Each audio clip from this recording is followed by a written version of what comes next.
Λοιπόν, για να έρθουμε σε ένα πρόβλημα, μια που μείναμε στα αστικά κέντρα, σε ένα πρόβλημα που κυρίως στις πόλεις είναι τεράστιο και εννοούμε την έλλειψη θέσεων στους παιδικούς σταθμούς.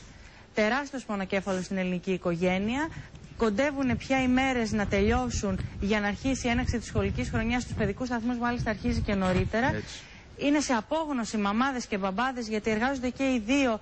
Είχαν επαναπαυθεί ότι πρόκειται τα παιδιά να μείνουν στον παιδικό σταθμό και τώρα τρώνε περισσότερες κόκκινες κάρτες από ό,τι είναι οι αιτήσεις σε πολλές των περιπτώσεων. Να πούμε ότι ανήκουν στους Δήμους. Ότι ανήκουν στους Δήμους, γι' αυτό και εμείς θα πάμε τώρα στο Δήμο Αμαρουσίου, εκεί όπου βλέπω ήδη στις οθόνες μας τον Δήμαρχο τον κύριο Πατούλη. Είναι ο Βαγγέλης Αρής μαζί του και οι κυρίες Παυλίδου και Φίκα Παρασκευά. Η μία είναι μητέρα και η άλλη υπεύθυνη του βρεφονιπιακού σταθμού. Να αρχίσουμε, Βαγγέλη μου, με τον Δήμαρχο να μας πει τι γίνεται, πόσες κάρτες κόκκινες εκείνος αναγκάστηκε να βγάλει σε υποψήφιους γονείς για να βάλουν τα παιδιά τους στον παιδικό σταθμό του συγκεκριμένου Δήμου. Και πόσο τον πονά κάθε φορά που δίνει μια τέτοια κάρτα, έτσι.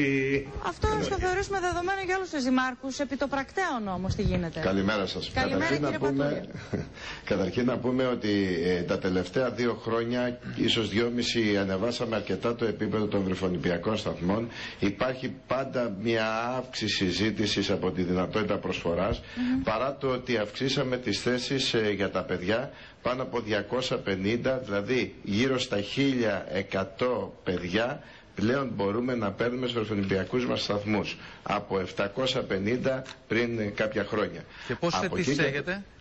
Οι αιτήσεις μας ήταν, θα έλεγα, αυξημένες σχετικά και από πέρυσι και από πρόπερσι.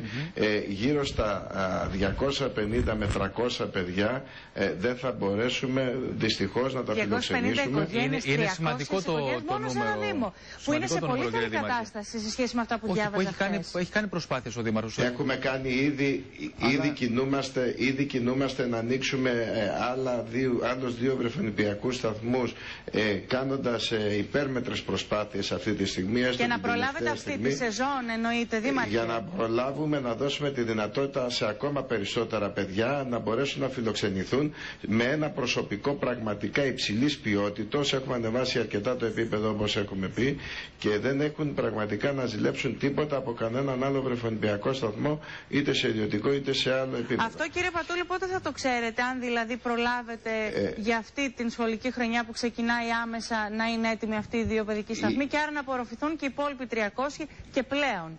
Ναι, ήδη υπάρχουν αυτή τη στιγμή μέσα από τις τεχνικές μας υπηρεσίες προσπάθειες για 2 κτίρια τα οποία ήδη έχουν εκενωθεί και πιστεύω ότι την επόμενη εβδομάδα θα είμαστε σε θέση να μπορέσουν να εγκατασταθεί. Ένα άλλο ζήτημα το οποίο ελέγχουμε μέσα στο σήμερα και στο αύριο δηλαδή είναι το έμψυχο δυναμικό μας, το οποίο θα μπορέσει να στελεχώσει αυτή την προσπάθεια την οποία κάνουμε. Είδαμε δηλαδή μια ιδιαίτερη αύξηση των παιδιών και των οικογενειών που θα θέλανε φέτος να φιλοξενηθούν στους δικούς μας βρεφονιπιακούς.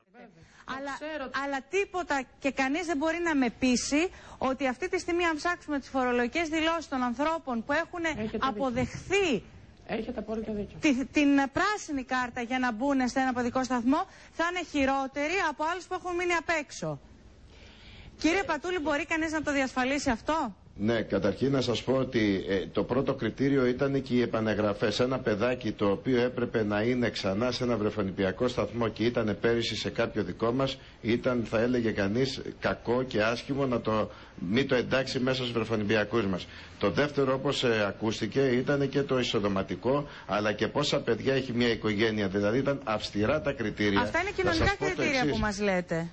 Πώς? Αυτά είναι κοινωνικά κριτήρια. Βέβαια. Θα σας πω το εξής πάντως. Είναι γεγονός ότι όλοι οι Δήμοι, φυσικά και ο δικός μας, μέσα από μια προσπάθεια από την Ομαρχία, από τα περιφερειακά προγράμματα, να αυξήσει καταρχήν την ποιότητα αλλά και πολύ περισσότερο τις κατασκευές των βρεφονιπιακών σταθμών. Εμείς μέσα σε 3 χρόνια κάναμε 4 νέους βρεφονιπιακούς σταθμούς και έχουμε προγραμματίσει άλλους 2 για τον επόμενο χρόνο. Θεωρώ ότι είναι το μέγιστο ζήτημα να μπορείς να προσφέρεις φυσικά στους πολίτες σου κατά το πλήστον την δυνατότητα να αφήσει με ασφάλεια το παιδί του μέσα. Έτσι είναι, κύριε Πατούλη, αλλά βλέπετε ότι αυτό ισχύει σε ελάχιστες περιπτώσεις. Θα σας πω, εμείς σαν Δήμος περίπου μας στοιχίζει όλη αυτή η διαδικασία γύρω στα 5,5 εκατομμύρια ευρώ ετησίως και μέχρι σήμερα η επιδότηση ήταν 550.000 από την πολιτεία.